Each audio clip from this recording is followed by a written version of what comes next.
Alyssa Milano's choice to remove her breast implants marks a deeply personal turning point, one rooted not in rejection of her past, but in an honest reassessment of who she has become. Rather than framing the decision as regret, Milano described it as an act of alignment. She recognized that a physical choice she once made no longer matched her internal sense of self. Letting go of the implants symbolized letting go of stories she once carried about what she needed to look like to belong, succeed, or be desired. In this way, the decision became less about her body and more about reclaiming authorship over her identity. At the heart of this transformation was motherhood. Milano shared that she was thinking of her daughter, Elizabetha, as she navigated this change. She wanted to demonstrate that self-acceptance is not a static achievement, but an ongoing practice. By openly choosing to unlearn expectations placed on her body, she offered her daughter a living example of courage and self-trust. The message was quiet but powerful.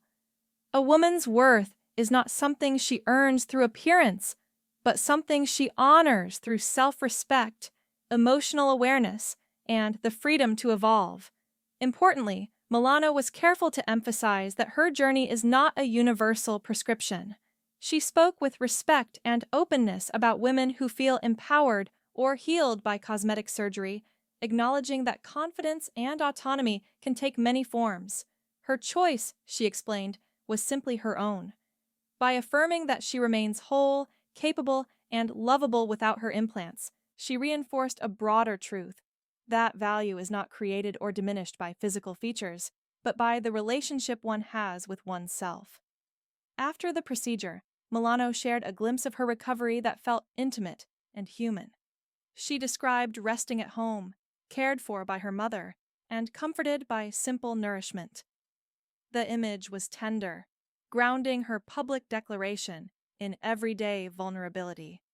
Support poured in from friends and peers, including fellow performers who praised her honesty and strength.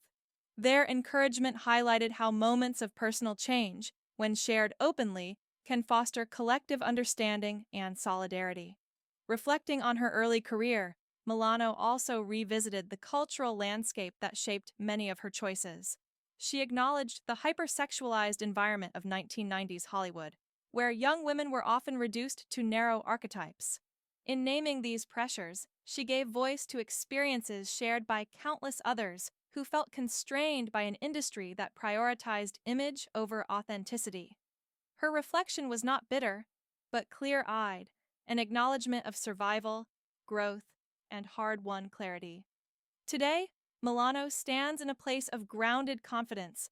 Declaring herself authentic, she framed this chapter as a return rather than a reinvention.